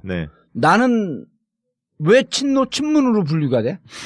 아니잖아요. 아니잖아. 여기서 아니라면 아닌 거예요. 왜냐하면 정봉주 의원은 남의 계보로 분류를 아주 싫어해요. 본인의 꿈이 크기 때문에. 아니 그게 다른 사람 동의하지 않지만. 내가 친문의 활동을 그 행태를 보인 적이 있어? 그럼 여기서 커밍아웃 하면 되시죠. 뭐라고? 난 사실 난 친봉이다. 아니 사실 전국구 뭐 한 1년 정도 들어본 분은 계속 씹어댔잖아. 다 알죠, 사실. 근데 본인은 제가 볼 때는 개혁주의자인데 누구 밑에 들어가서는 잘 못 살 사람이죠. 그러니까 난 똘마니 정치가 싫다고 맨날 선언했잖아. 근데 자기 개파도 별로 없어요. 근데 안민석도 요즘에 잘 나가서 이제 줄 안 쓸 것 같고 없잖아요. 정청래 의원도 잘 나가고. 아니 그러니까 우리 계보가 잘 나가니까 집안 살림이 잘 되는 거예요. 그래. 근데 이제 문 대표 쪽에서 저는 아까 이제 위기일 수도 있고 기회일 수도 있는데 이 국면을 어떻게 관리할 거냐가 제일 중요한데 그게 제일 저는 두 가지를 봐요. 아까 얘기했듯이 그 적폐청산 이 부분들을 얼마나 부각을 시키느냐, 대한민국을 어떻게 바꿀 거냐 이게 굉장히 중요한 이슈다라는 걸 어떻게 부각할 거냐. 두 번째는 준비된 대통령의 이미지를 어떻게 강화할 거냐. 그러려면 정책에 대해서 안정감 있고 정책을 주도해야 하거든요, 이슈를. 그 다음에 또 한 가지는 외연 확대, 사람으로 보여줘야 한단 말이죠. 이번에 이제, 2월 1일자, 2일자 발표가 됐는데 전윤철 전 감사원장이죠. 지난번 국민의당 공천관리위원장 했던 그 양반을 공동선대위원장으로 모셔온다. 그 양반이 아니지만 그 어른을. 그 어른을. 좀 건방지. 아니 70대 어르신들 중에서 못마땅한 어르신들이 너무나 활개를 치고 있어서 별로 뭐 아무튼 그렇습니다. 전윤철 공동선대위원장 그건 의미가 있네 또. 네, 호남의 상징이 목포 출신이시죠. 뭐 아무튼 그런 외연을 얼마나 확대할 거냐. 그래서 이제 그쪽에서는 지난번 당대표 때 영입 인사들 한번 너시를 이뤘잖아요. 그거를 제2탄을 쏘아 올리겠다. 뭐 이런 걸 계획 중인데 이거를 얼마나 보여주냐. 그리고 출마 선언 같은 걸 굉장히 뒤로 미뤘잖아요. 뭐 탄핵이 결정된 다음에 한다. 뭐 이런 얘기들 했는데 저는 그거 옳지 않다고 봅니다. 자기가 준비됐으면 빨리빨리 하고 뭐 1등으로서 폼을 잡는 게 아니라 오히려 준비된 거는 빨리빨리 보여서 주도해야 한다. 그렇게 그게 이제 문재인 쪽의 과제 아니냐. 알겠습니다. 그렇게 보여지고요. 근데 지난번에 우리 출마래 여기 출연했을 때 더 잘 준비된 대통령 이런 얘기를 했거든요. 더 잘 준비된 거로 보여요, 근데. 2012년에 비하면 뭐 훨씬 준비돼 있죠, 사실. 제가 봤을 때도 이렇게 사실은 그 가장 수성을 잘하는 정치인은 지금까지 박근혜 대통령이었거든요. 예. 네. 그러니까 이 천막 당사 이후에 자기한테 왔던 어떤 그 지지세를 그리고 심지어 대통령이 된 이후에도 이번 이제 최순실 사태 전까지 아주 굳건하게 지킨 어떤 이제 그런 대통령이었는데 이 지켜보면은 입장이 바뀌고 말이 바뀌고 행동이 바뀌고 그게 바뀌는 게 보이는데 메세 본인의 어떤 그 코드로 뭐 신뢰 정치인, 약속의 정치인 뭐 그런 것들을 잘 지켰거든요. 근데 원칙을 지키는 정치인 이런 이미지를 많이 갖고 갔었죠. 저는 문재인 전 대표가 지금까지의 어떤 양상으로 봤을 때는 실점이 별로 없었잖아요. 그게 근데 저는 그 관록인 것 같아요. 그래서 뭐 그 대목에는 이제 평가를 해줄 수 있는데 제가 지금 이제 안희정 지사에게 좀 유심히 보는 측면 또 저런 게 있습니다. 그러니까 문재인 전 대표를 가운데 놓고 좀 더 아싸란 쪽, 좀 더 확실한 쪽, 좀 더 저긴 청산할 거야. 그쪽이 이제 이재명 시장이었고 이제 그래서 그쪽에 이제 어떤 그 쏠림 현상이 일정도 있었는데 보면은 안희정 지사 같은 경우는 좀 더 오른쪽으로 가 있죠. 거기서 지금 표를 가져가고 있고 근데 이게 이제 본선에서 그게 사실 무음이에요. 그렇게 하더라도 결국 투표는 이제 진영 투표가 결집이 되는 되기 거죠. 때문에 안 되는데 경선에서는 저는 이제 재밌는 그 현상을 좀 기대해 보는데 이를테면 TK 지역. 그러면 거기에서는 문재인 전 대표는 이전에 그동안 쌓였던 어떤 그 반감이나 이런 것들이 많이 돼 있는데 안희정 지사 같은 경우에는 좀 더 점잖아 보이면서 그다음에 왠지 저쪽에서 이렇게 우리랑 좀 더 가까워 보이고 그런 식으로 이렇게 보여서 그쪽에서 좀 새가 나올 수 있어요. 근데 제가 그 여론조사 이렇게 쭉 나온 것 중에 이번에 보면 매일신문이 그 TK 지역만 한 조사가 있어요. 근데 거기 조사를 보니까 상당히 유의미한 정도로 이렇게 안희정 지사가 나오더라고요. 그러니까 거기는 물론 반기문까지 있고 그렇기 때문에 많은 수치는 아니지만 유승민 의원보다 유승민 의원이 3%대인데 6%대가 나오더라고요. 안희정 지사가. 그래서 문재인은 16% 나왔군요. 16%. 네, 제법 나왔는데 어쨌든 그렇게 이제 그런 저거는 이제 반기문 그만두기 전이었었죠. 네네. 네, 그래서 그런 이제 이 문재인 사각지대 그리고 중도 성향 뭐 이런 쪽에서 어떤 부분이 있고 그다음에 아까 확장팩이 중요하다고 말씀하셨는데 오히려 캠프에서 불러주면은 안희정 캠프에 지금 가는 게 빈자리. 그렇죠. 빈자리도 많고 그다음에 뭐 나중에 봐도 두루 그러니까 이쪽에 가면 친노로 계속 찍히게 되는 거지 않습니까? 그런데 이쪽은 그런 정도의 그건 아닌 것 같다. 그래서 어떻게 보면은 빠른 시간 안에 포메이션을 만들기는 괜찮은 조합이에요. 그리고 알겠습니다. 그러면 최근에 아주 재밌는 현상이 하나 있어요. 하나만 얘기할게요. 이렇게 이제 이 대선 주자들의 어디를 갈까도 고민하는데 대선 주자가 와줬으면 하는 그런 그 사람들도 있어요. 근데 이제 뭐 이를테면 어떤 행사를 하는데 그런데 그쪽에 있는 사람들이 불과 얼마 전까지 이재명 시장 쪽을 손짓을 하다가 갑자기 안희정 지사 쪽으로 바꾸더라고요. 예. 저도 안 지사에 대해서 좀 말씀을 드리면 안 지사는 지금 민주당 경선 관련해서 얘기를 좀 하는 거죠. 안 지사는 어쨌든 이재명 시장도 얘기 좀 해줘. 아니, 그 다음에 할게요. 안 지사 먼저 얘기하고. 안 지사는 어쨌든 최고 우량주였죠, 사실. 언제 이게 뛰어오를지 몰랐지만 늘 준비된 후보였고요. 저평가 우량주로 이야기를 많이 했죠. 그리고 저는 개인적으로 좀 선각자, 선지자 이런 이미지가 좀 있어요. 멀리 보고 수를 두는 그런 느낌을 좀 갖고 있었고요. 어쨌든 좀 신선하죠. 배척하기보다는 포용하고 다름을 이야기하기보다는 같음을 이야기하고 통합주의자. 중도주의자로 면모를 보이고 있습니다. 지금 최근 지지도 조사해 보면 12%까지 올라왔어요. 근데 제가 볼 때는 마의 15%가 1차 고비가 올 거다. 그러니까 15%까지는 안 지사가 올라갈 수 있습니다. 과거에 이재명 시장처럼. 근데 이제 그 뒤에는 그야말로 안희정은 지금 딱 이제 시험대에 오른다. 깔딱고개.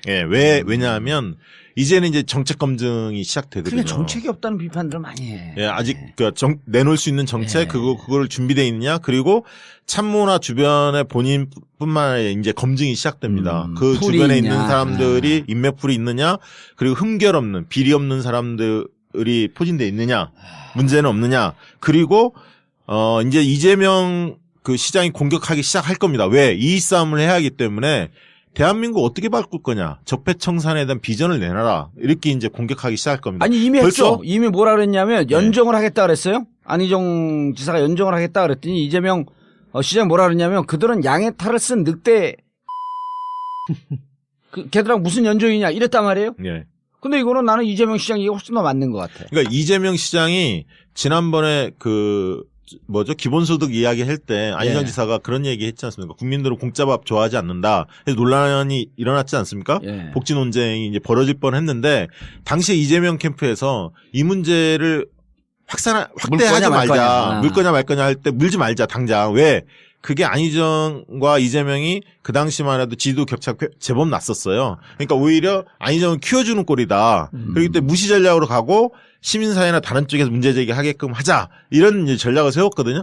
그러나 이제 지금 국면에서 상황이 달라졌죠. 지금은 이제 본격적인 복지 논쟁부터 시작해서 대립각을 세울 겁니다. 이재명 시장 쪽에서. 그래서 그 부분에 대한 논쟁이 짚혀졌을 때 과연 안희정 지사가 디펜스 할 수 있는 준비가 되어 있느냐. 이런 부분이 그전에는 좀 참신함, 안정감 그리고 운동권이나 진보 쪽에서 보여주지 못했던 새로운 캐릭터 뭐 이런 걸 가지고 안희정 지사가 올라온 거거든요. 사실은 증문집답 막 이런 어떤 이벤트들도 굉장히 호응을 얻었고요. 그 양반들이 나를 봐야 되는데 답답해 죽겠네. 근데 저는 아니 근데 잠깐 넘어가기 전에 공짜밥 싫어해요?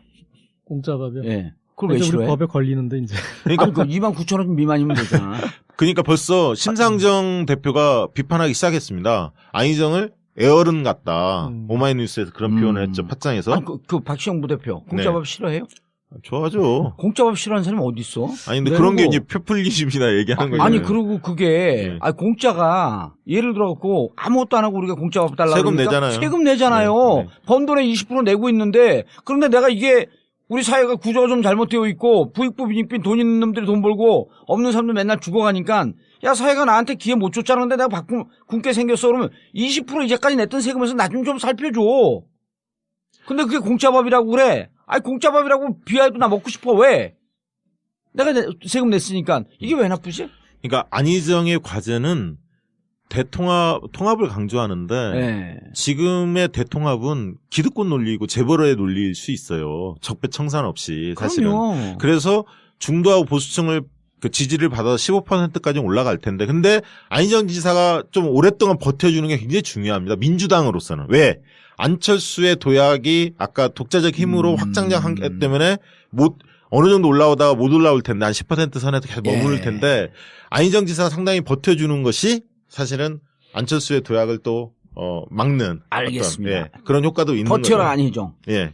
그 정무 역량 어떤 이제 큰 정치인의 정무 역량으로 봤을 때 그게 사실은 이제 제일 안타까웠던 사람이 박원순 시장이었지 않습니까? 제일 기회가 많은데 제일 못 살린 거죠. 그리고 실제로 1위 후보였어요. 그러니까 1위를 경험했던 후보인데 메르스 때 했습니다. 예. 그렇게 이제 그때 1위 했습니다. 한 몇 개월 동안 했습니다. 쪼그라들어가지고 이렇게 자진 사퇴. 당신 쪼그라뜨린 거 아니야? 왜 웃어?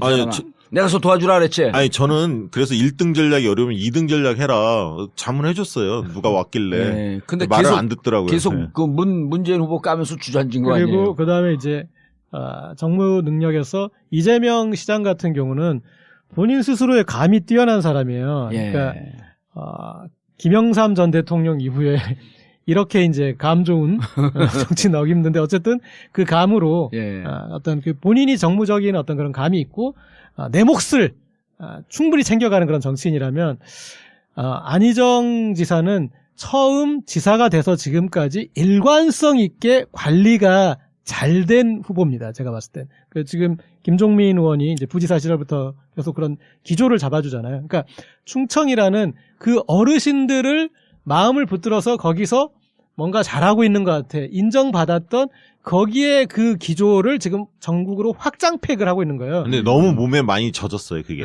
충남에 맞는 옷인데, 그게 어르신들을 껴안고 통합적인 모습이 우리한테 안 맞지. 전국적인 어떤 개혁 진보층한테는 잘 안 맞는 게 있거든요. 그러니까 그것을 약간 신선함 가지고 좀 극복을 하고 있는데, 그게 그러면 컨텐츠가 있느냐. 이제 뭐냐면 시험대, 안희정 시대에 대한민국 어떻게 바꿀 거야? 라는 청사진 내놔봐. 그러니까 이제 이렇게 들어간다는 우리도, 거죠. 우리도 그 뼛속까지 그 개혁적이잖아요. 그러니까 우리가 보기에도 그냥 뭐 이렇게 나쁘진 않은데 또 좋지는 않더라고. 그런 행보가. 그게 이제 안희정 지사가 극복해야 할 과제입니다. 왜냐하면 경선을 들어가면 민주당 지지층이 가장 중요합니다. 그럼요. 뭐 다른 사람들이 역선택도 들어오고 뭐 소극적 지지자도 들어오겠지만 민주당 지지층에서 여전히 가장 낮은 게 뭐 김부겸 빼고 안희정입니다. 이재명보다 낮거든요. 이재명 시장보다 훨씬 떨어질 것 같아. 1, 2, 3위가 문재인, 그 다음에 이재명, 안희정 이 순으로 가는데 이게 민주당 지지자들은요 지금 뭐 역센터 어쩌고저쩌고 하는데 여론조사 하는 사람들 입장에서는 역선택 그 말도 안 되는 거거든요. 전체적인 흐름이 그냥 쭉 이렇게 가는데 크게 바뀔까? 그런데 제가 봤을 때는 살이 붙는 속도가 꽤 있을 것 같아요. 그리고 뼈대가 잘 서 있고, 그러니까 어떤 얘기인지 아실 거예요. 안캠프에서 나오셨어요? 아닙니다. 그러니까 거기에서 승부처는 어디서 나냐면, 그러니까 열혈 지지자는 제가 볼 때 이재명이 세요. 민주당 지지자 손가락 혁명군 뭐 이거 굉장히 하잖아요. 근데 승부처는 이 경선을 잘 보셔야 하는 게 호남을 먼저 하고 그다음에 충청을 하고 영남으로 그다음에 마지막에 수도권입니다. 그러면 첫 승부가 호남 광주에서 나는 거예요. 그러면 지금 현재까지는 광주에서 문재인 압도적으로 한 40~50% 나오죠. 그다음에 이재명, 그다음에 안희정 순이거든요. 그럼 안희정 캐릭터가 호남에서 통할 거냐? 이제 이 부분에 변화를 굉장히 바라는 층인데 이게 과제입니다. 그러니까 만약에 호남에서 안희정이 2등을 한다. 그러면 그다음에 충청으로 오거든요. 충청에서는 안희정과 문재인 1위 싸움이 벌어질 겁니다. 아마 치열할 겁니다. 그러면 안희정의 기회가 오는데 결선 투표로 안희정이 갈 가능성이 있지만 만약에 호남 첫 번째에서 이재명이 2등을 하고 안희정이 3등을 한다면 충청을 거치면서 거의 엇비슷해지겠지만 이제 영남 그다음에 수도권에 올라오면 영남도 모르잖아요. 영남 문재인이 1등을 하겠지만 안희정하고 모릅니다. 그거는 이재명이 모르게 이재명이 안동 사람 아니야. 이재명이 2등 할 가능성이 있죠. 배제할 수 없습니다. 전국 조직을 관리하시는 분이니까 정봉주 의원 잘 아시겠지만 자, 내가 가는 쪽이 지지하는 쪽이 무조건 1등이야 어디든.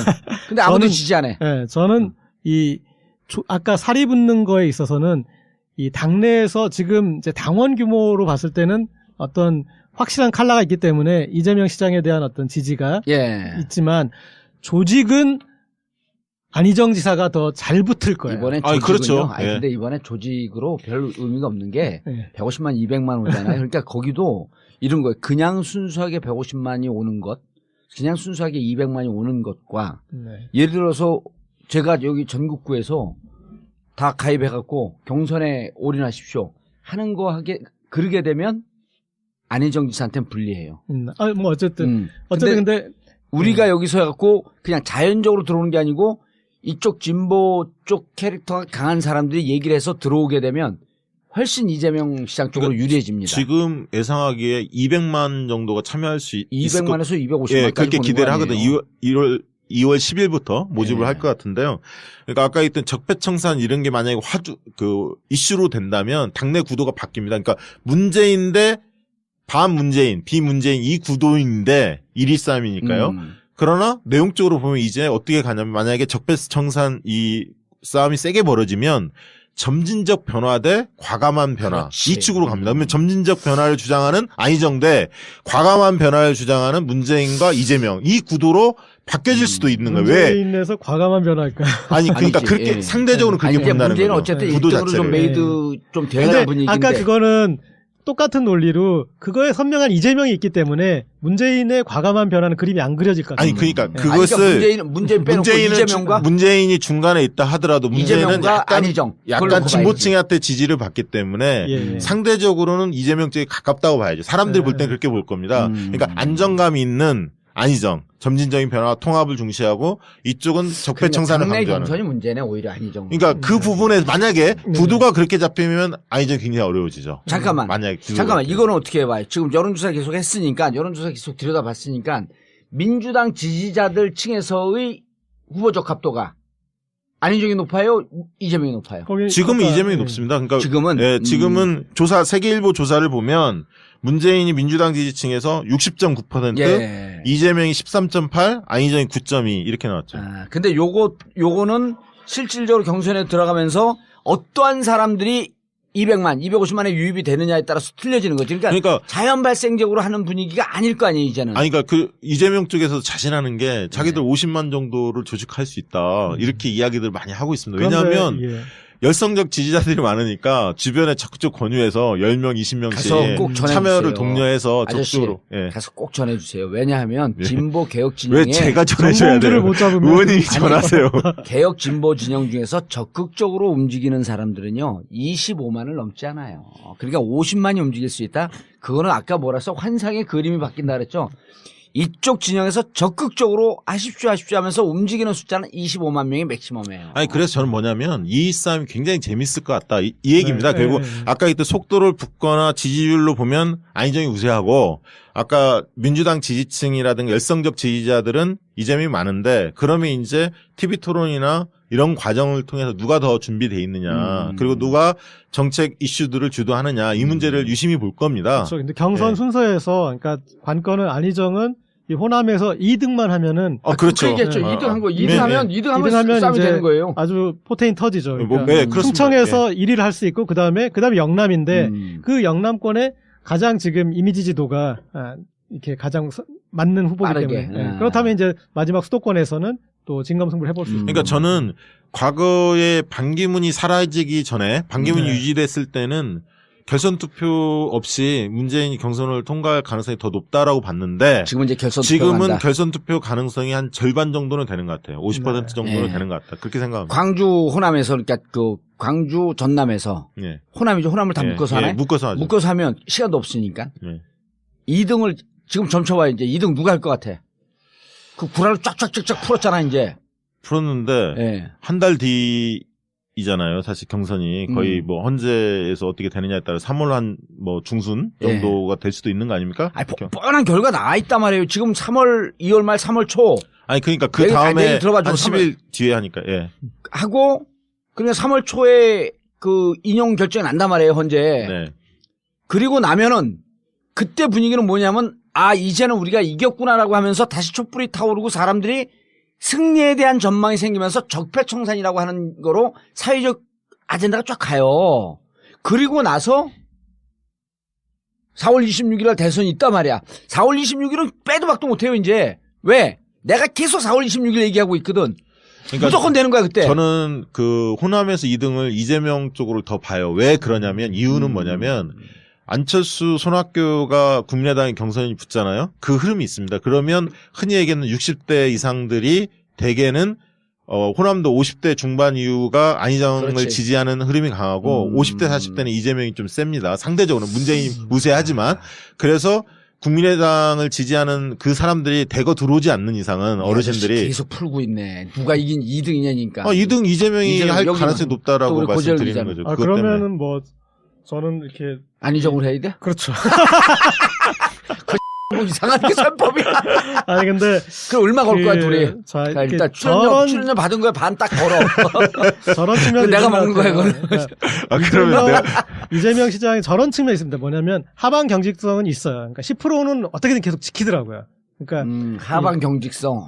멋진 말을 써. 이걸 가지고 이렇게 이제 있기 때문에 그걸 바탕으로 해서 언제든 이렇게 도약할 수 있는 그리고 아젠다를 이렇게 가서 이제 갈 수 있는 그런 여지가 분명히 있긴 한데 근데 제가 보니까 이 확장팩에 세력 확장팩에서는 지금까지도 이재명 시장 주변에 우리가 지금 이름을 꼽을 수 있는 사람이 없잖아요.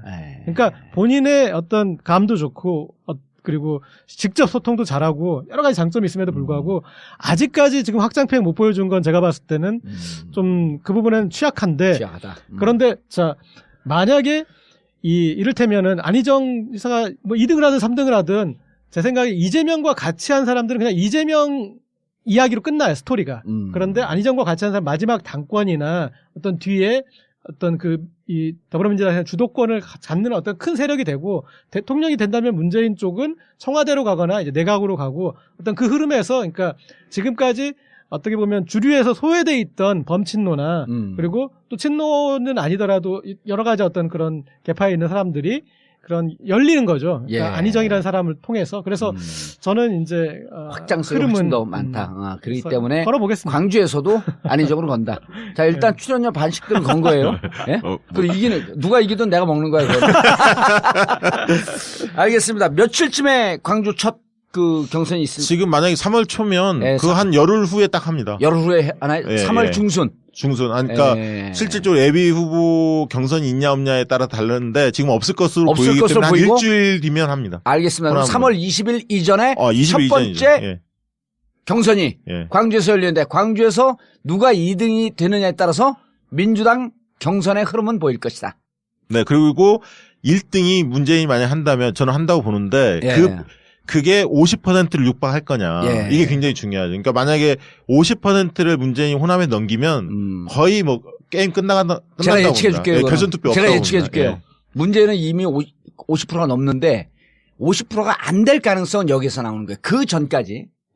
문재인 메이드 되는 분위기, 문재인과 공격이 아니라 안희정과 이재명이 빡세게 붙어버리면 문재인은 50% 끌어낼 수 있죠. 그러니까 지금 안희정과 이재명은 문재인을 공격할 게 아니고 서로 상대방을 공격을 하되 정책으로 싸우면서 핫한 게임을 만들어버리면 문재인 대선도 좀 잡을 수 있다. 좋은 결론인데. 그리고 실질적으로 호남에 3명. 좋은 결론을 내는데 또 거기서 왜 붙이냐. 호남에 3명의 국회의원이 있어요, 민주당에. 그 3명이 실질적으로 문재인 지지입니다. 그러니까 이계호, 이춘석, 그 다음에 안호영. 3명이. 그분들이요. 대세에 전혀 지장없는 아니 그래서 저는 간당간당 할 것 같은데 50%를 놓고 그건 별로 관심사 아니에요. 아니 결선 투표 때문에 그 얘기하는 거예요. 결선 투표. 알겠습니다. 정봉주의 전국구 마치겠습니다. 감사합니다. 1, 2, 3, 4.